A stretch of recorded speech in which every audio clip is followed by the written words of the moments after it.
문재인 대통령의 복지 정책은 한국 사회 복지의 취약점을 개선하기 위한 적극적인 제시라는 평가를 받고 있습니다. 오늘 이 시간 새 정부가 앞으로 꾸려나갈 복지 정책 중 노인 복지 그리고 보육 분야에 대해서 짚어보도록 하겠습니다.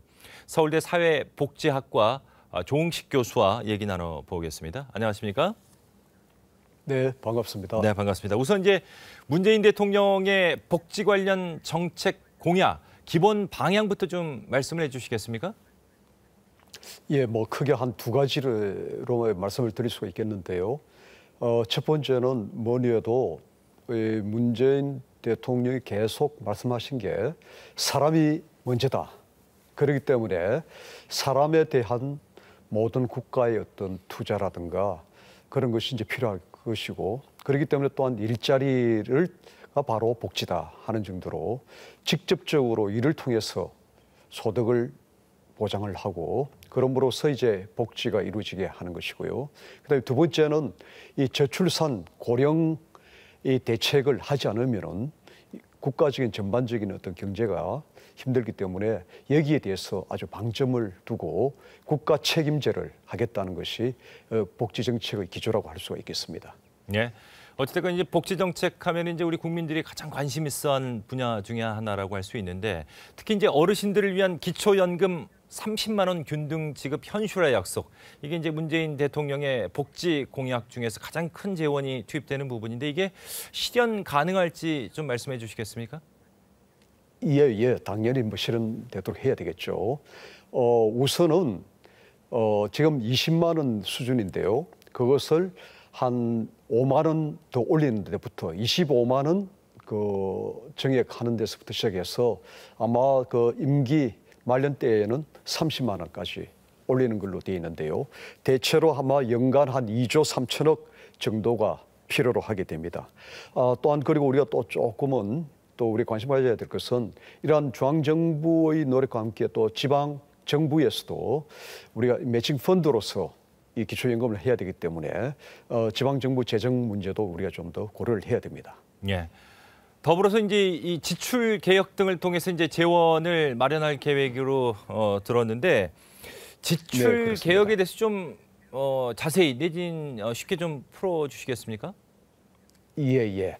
이 예산이라는 게 뭐 한 달에 뚝 떨어지는 것은 아니잖아요, 그죠? 그렇기 때문에 좀 더 지출할 부분은 좀 아끼고, 그 다음에 또 이 일을 하기 위해서 필요한 그 재원은 좀 더 여러 가지 방안으로 또 확대를 해야 되는데요. 어떤 지출과 관련해서는 뭐 여러 가지 어떤 뭐 지난 정부에서도 되었던 여러 가지 어떤 비리 예산들, 가령 뭐 방산 비리라든가 하는 비리 예산들을 아주 뭐 없애는 것이죠.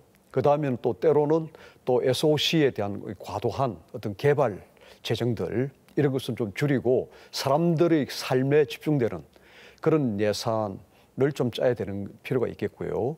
그 다음에 이제 수입과 관련해서는 아무래도 이제 여러 가지 어떤 뭐 이 감면 제도를 조금 더 줄인다든가, 혹은 또 이 탈루 세금을 좀 더 징수를 강화시켜 나가고, 또 이것으로도 좀 부족되다면은 우리가 이제 이야기를 할 수 있는 게 이 법인세에 대해서 지난 정부에서 그 삭감한 부분을 다시 원상복귀를 시키는 최고 세율을 인상한다든가 하는 등으로 예산을 확보할 수가 있습니다. 네.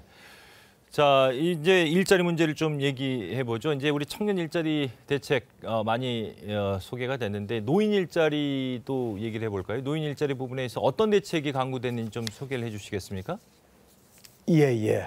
그 사실은 우리나라가 지금 이 노인 빈곤율이 뭐 OECD에서 단연코 1위입니다. 거의 50% 가까이 빈곤율을 가지고 있고요. 그 OECD 평균 빈곤율은 한 20%도 채 안 됩니다. 여기에 비교하면 우리나라는 너무 이게 이 노인 빈곤율이 심하고요. 그다음에 뭐 아시다시피 노인 자살률도 거의 한 55.5명 정도로 이렇게 할 정도로 이 노인의 참 어려움을 우리 이 사회가 껴안고 가지 않으면 안 되는 것이죠. 뭐 그런 점에서 본다면은 이 노인 일자리를 통해서 우리가 좀 더 그 생산적인 일에 좀 더 참여하게 해 주시고 또 보람을 느끼게 해 주시는 것이 상당히 필요한데요. 그래서 이 노인 일자리 사업과 관련해서는 일찍이 2004년도에 노무현 정부 때부터 이 일을 시작을 했어요. 그래서 대체로 보면 한 3만 5천 개 2004년 거기서부터 시작해서 지금은 아마 38만여 개로 아주 꾸준히 증가하고 있습니다. 그런 점에서 본다면은 근데 이제 문제는 이런 노인 일자리가 너무 좀 허들의 일들이 많아요. 그리고 자원봉사적 성격이 있는데요.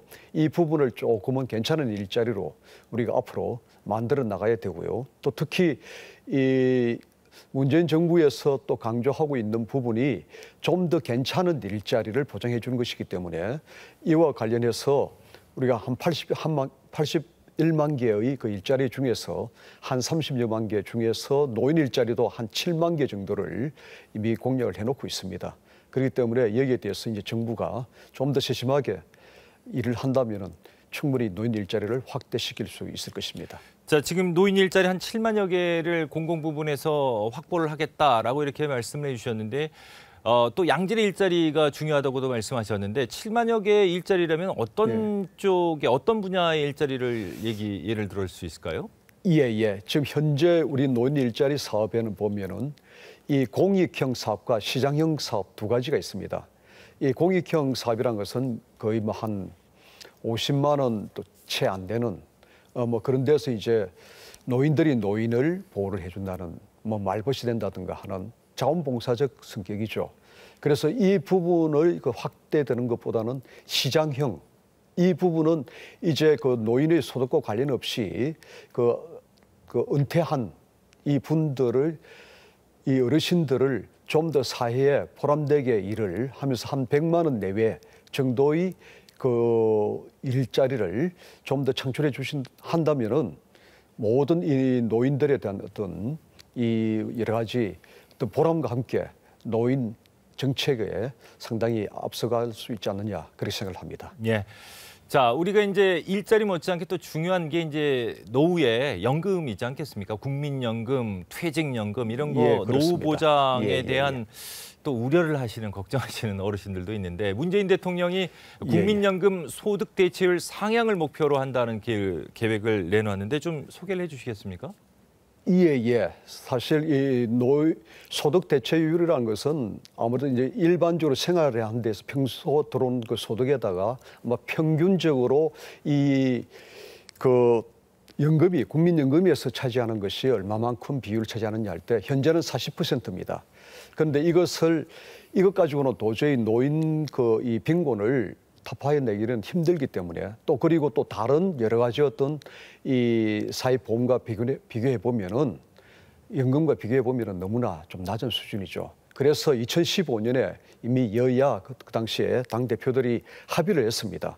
앞으로 한 2017, 8년 정도부터는 이것을 50%까지 좀 올려줘야만이 이 노인 빈곤 노인 노후 소득 보장에 그래도 좀 더 도움이 된다는 것을 했기 때문에 이제 이 50%까지 그렇게 이제 인상을 하는 것이죠.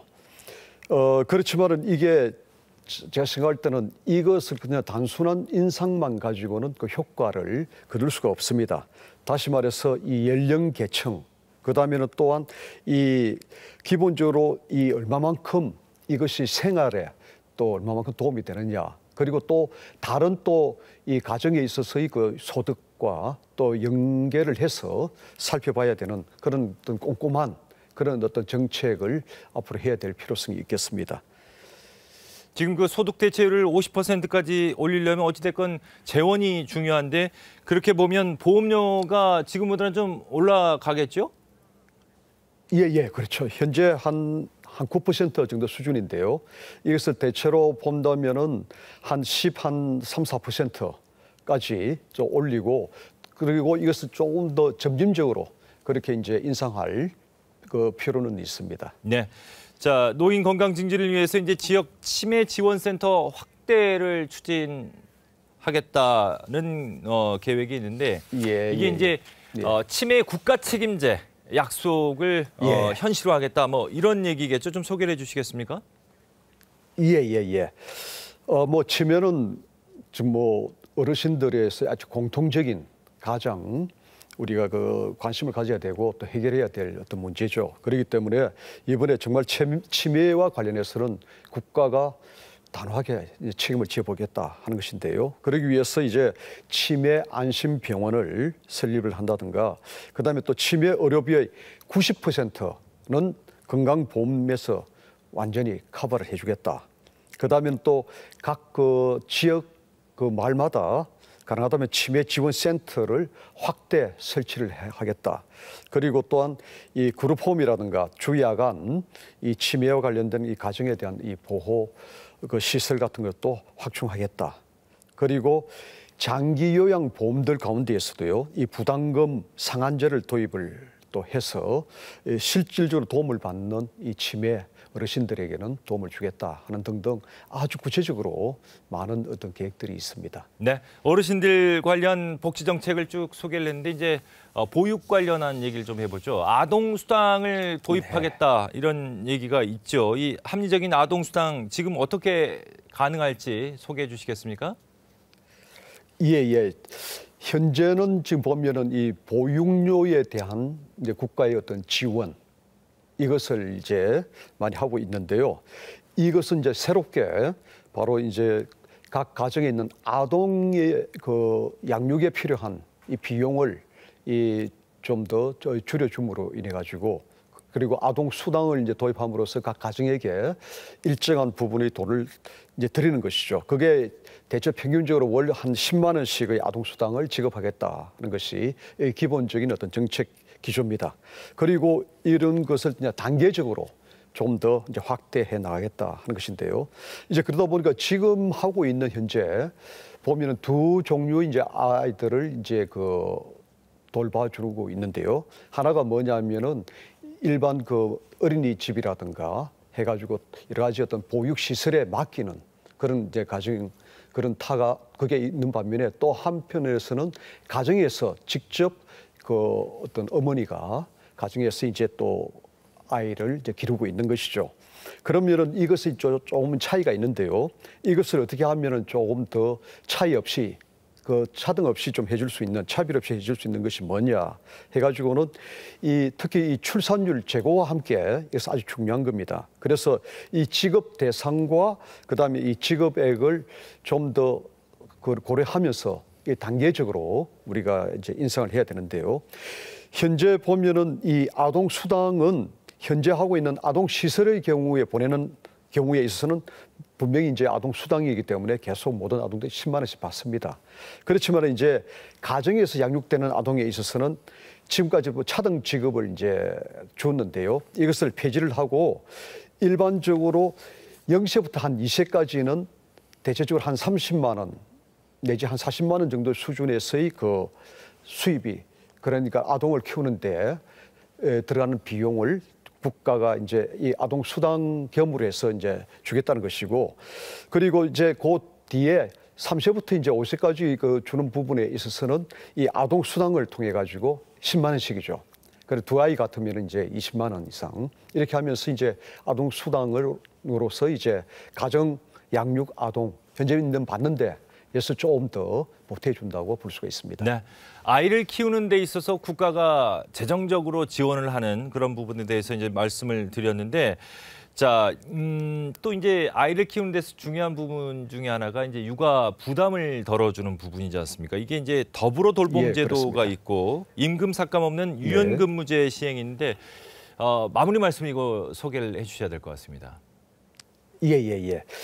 이제 아이를 키우려면은 이제 아이 직접 들어가는 이제 비용을 좀 전에 이야기를 드린 거고요. 그 다음에 또 중요한 것은 역시 아이들은 부모가 키우는 게 제일 좋죠. 그래서 이제 특히 이 맞벌이 부부들의 경우에 있어서는 육아휴직을 이제 좀 더 확대시켜 주자 하는 것인데요. 그리고 이 수당도 보면은 출산 후 3개월까지 남녀 공통으로 이제 통상임금의 80%를 확대해 주기로 했습니다. 그리고 또 이 급여 상한액을 한 200만 원까지 그렇게 해가지고 인상을 해줄 그런 계획이 있고요. 그 다음에 또 이 배우자인 특히 아빠의 경우에죠. 그런 경우에 있어서도 공동 출산 그 휴가 기간을 좀 더 10일, 지금 현재 한 3일 정도를 10일까지도 이제 확대를 해줄 것이고요. 그 다음에 육아휴직을 잘 실시할 수 있는 기업에 있어서는 뭐 세금 감면이라든가 그다음 출산 장려금을 보조를 보조금을 지급해 준다든가 해서 또 기업에 좀 더 유도하고 유인할 수 있는 그런 정책 프로그램을 지금 준비하고 있습니다. 네, 이 밖에도 뭐 국공립 어린이집 확대 부분 그리고 신혼부부 공공임대주택 확대 방안 여러 가지 복지 대책들이 있는데 오늘 시간 관계상 여기까지밖에 이제 질문을 못 드릴 것 같고요. 다음에 또 시간을 내서 다양한 질문들 나눠보도록 하겠습니다. 지금까지 서울대 사회복지학과 조응식 교수와 함께했습니다. 오늘 말씀 고맙습니다. 네, 감사합니다. 예.